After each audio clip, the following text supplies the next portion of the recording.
Good morning. How has your week been so far? Have you been getting in your time with the Creator? Well, if you haven't, now is the time.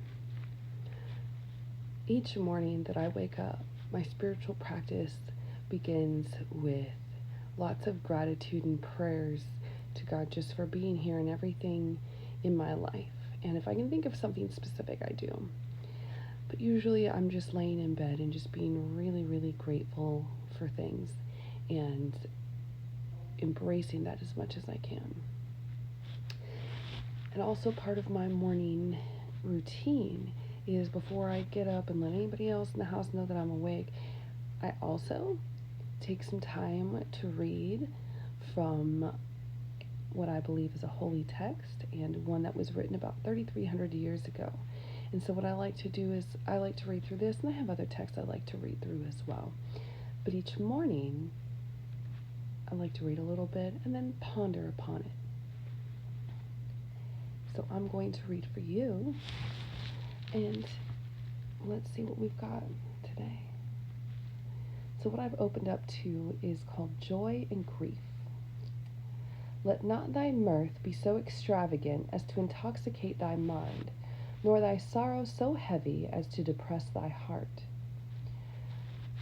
Let not thy mirth be so extravagant. So mirth is like exuberance and joy. Amusement is especially expressed in laughter. Okay? This world affordeth no good so transporting, nor inflicteth any evil so severe as should raise thee far above or sinketh thee much below the balance of moderation. So there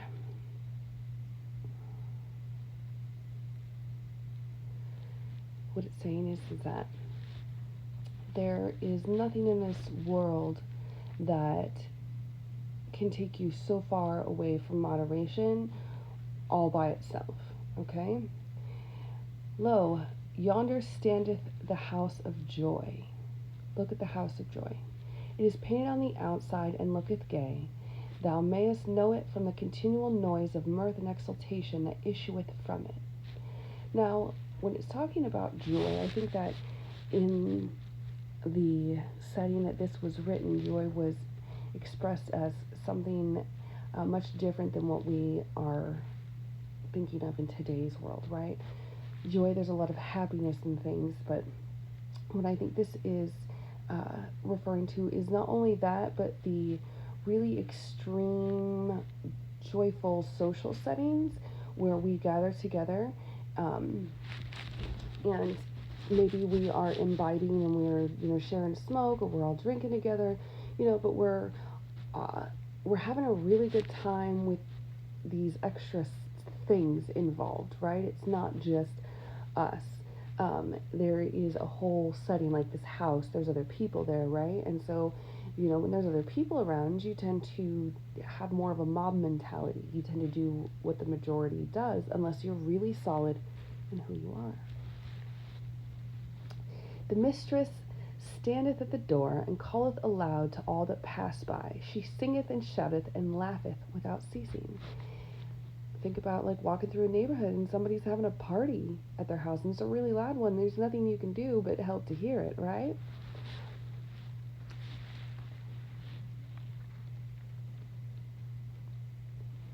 She inviteth them to go in and taste the pleasures of life, which she telleth them are nowhere to be found but beneath her roof.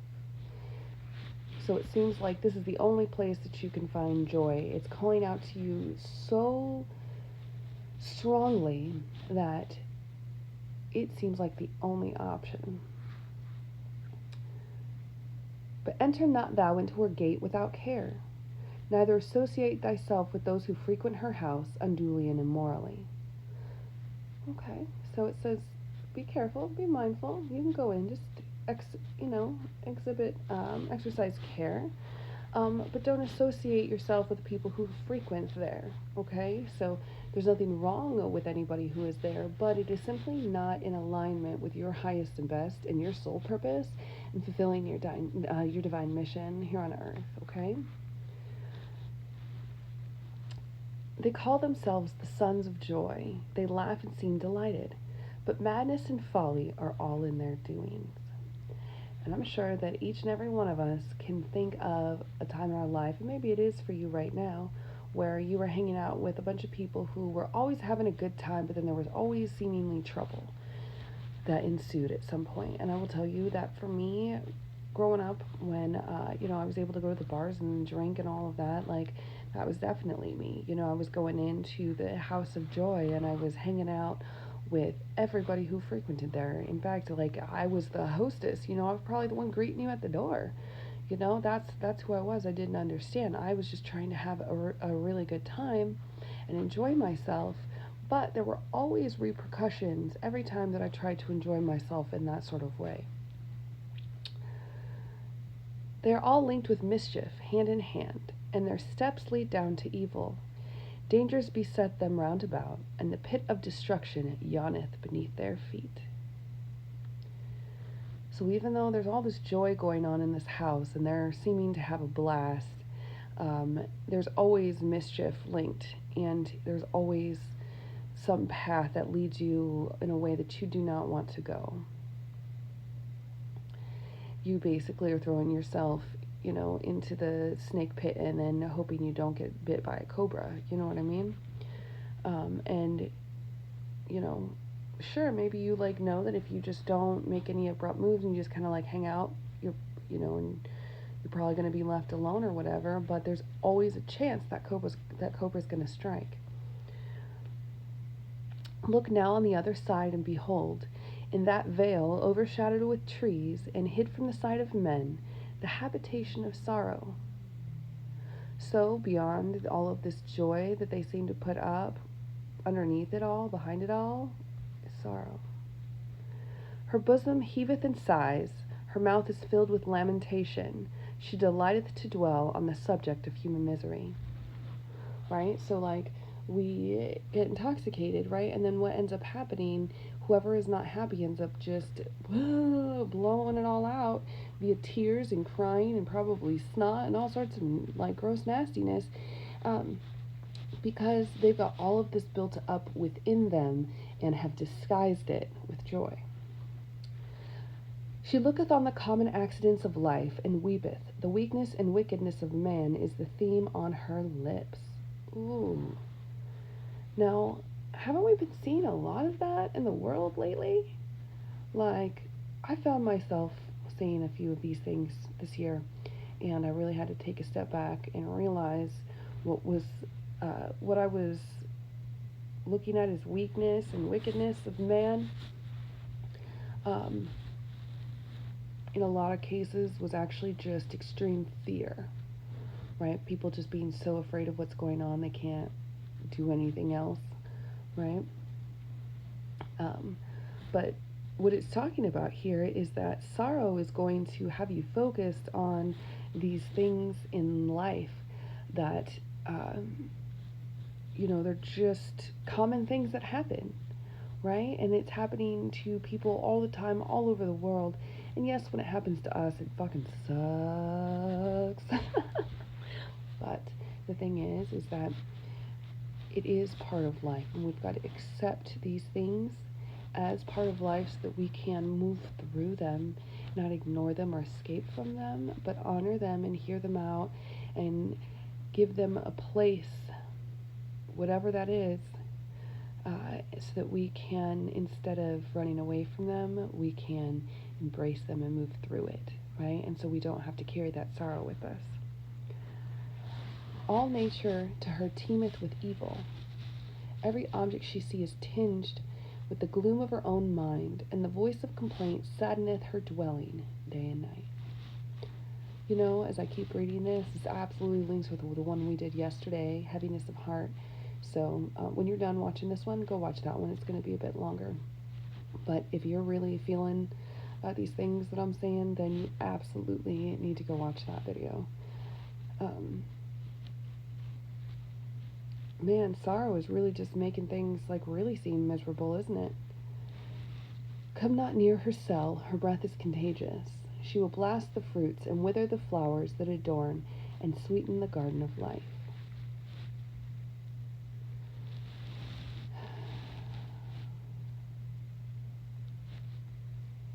See what that said? If you come near her, her breath is contagious, and she's going to wither every wonderful thing in your life. Okay? A healthy garden, she's going to take it down. In avoiding the house of joy, let not thy feet betray thee to the borders of this dismal mansion, but pursue with care the middle path, that which shall lead thee by a gentle ascent to the bower of tranquility. So, instead of seeking an extreme experience of joy,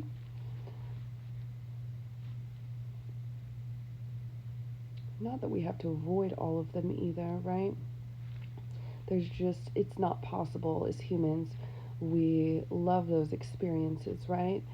But when we're aware of them, then maybe instead of going into this house of joy, we instead find another way to bring joy into our lives, right? And the middle path, there's nothing wrong if you want to have, some drinks with your friends and go out and have a good time. But where is it leading you? What is it doing for you? Is that something that you could, the camaraderie, the relationship building that maybe you're justifying going and having these experiences and dealing with the fallouts of them? Maybe you can create some new experiences that have nothing to do with the ones that you know. Maybe you can create some more joyful relationship building experiences that have nothing to do with getting totally intoxicated or participating in things that you wouldn't normally participate in. With her dwelleth peace, tranquility, right?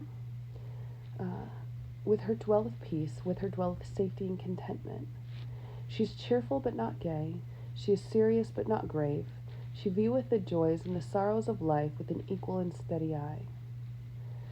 So tranquility understands the ebbs and flows of life, and instead of judging them or being super incredibly elated with one and totally devastated at another, she tries to take them in stride.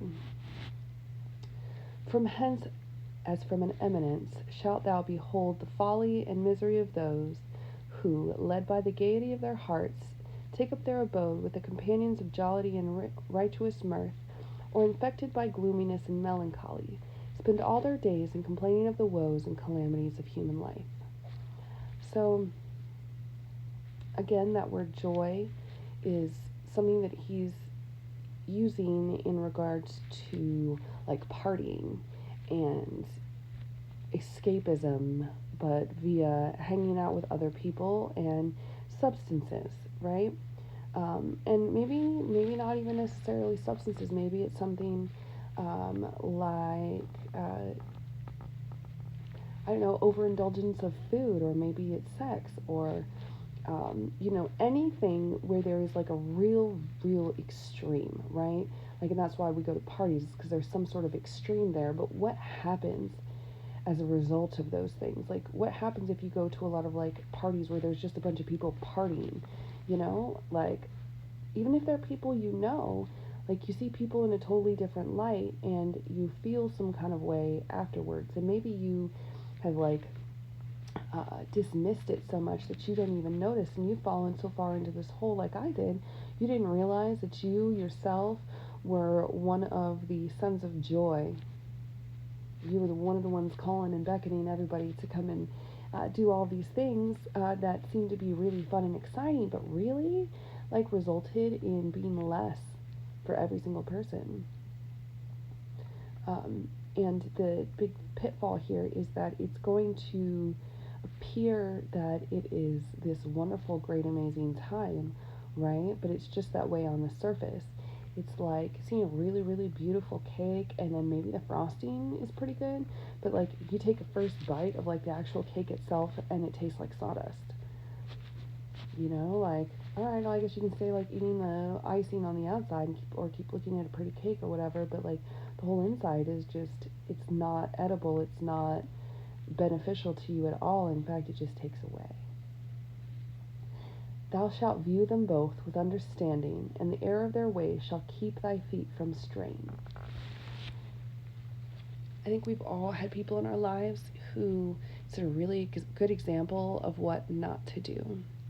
The hardest part, though, my friend, is when you are the one who realizes and found themselves as the son of joy, the one being the beckoner, the one being the caller, the one gathering everybody together to go have some, night out or whatever, or maybe even it's like a weekend trip or something, but it is not, you can feel the difference when it's a genuine experience and a genuine get together of people versus what this was talking about and covering up the joy, the sorrow with the joy, right? So be mindful of what it is that is your motivation before doing things. Why is it that you want to go to the party? Why is it that you want to go here? Why is it that you want to go spend time with those people over there doing that thing? What is it really? Like, is it really because they're your people and you really enjoy hanging out with them and, they better your lives and help you be a better person? And then maybe, you guys are going out to the lake and having a couple of drinks on the weekend. Perfect. I mean, you're allowed to go out and have fun with your friends, right? But that's a positive relationship building experience versus the one where there's like I don't know, you're going to a party that somebody invited you to, but you know nobody else there, and your whole intent is just to, just have so much fun and, forget about it. Like, here we go. This is what's coming to me. You remember any of those moments where something's happened in your life, like, oh, fuck, I just need to go out and dance. I need to go drink. I need to go, Those moments, those are the ones you got to be mindful of, okay? Because those are the ones that take you into the house of joy, and later you find out that you're actually in the house of sorrow. Okay, so we've got to get very familiar with ourselves, and we've got to be honest with ourselves about these things that are true about us. I myself, like I said, I used to be a son of joy. I absolutely loved all of that, and over time, really, I've just realized that that's not who it is that I want to be. I don't want to do any of that. But I got sucked into situations that didn't necessarily involve anything like that, but it was just an emotional thing, right? Spending time with, someone that I really should not have been spending time with, that sort of thing, right? So we've really got to be mindful of who we are and know who we are and love and accept ourselves the way that we are. The judgment only prevents you from being able to do what you need to do for yourself. And so, you already know what that looks like. You want to keep doing that? I don't think so. All right, my dears. I hope that you enjoyed this wonderful teaching this morning. And if you'd like more, you got to come join me over in the Magical Club. I put so much amazing awesomeness over there that I don't put across all my social media platforms. And it's a great way to find all my stuff in one place, along with classes, courses, and one-on-one sessions. All right, join me over at the Magical Club, join.themagical.club, or shoot me a DM or find the link in my profile. All right, guys, have a beautiful day.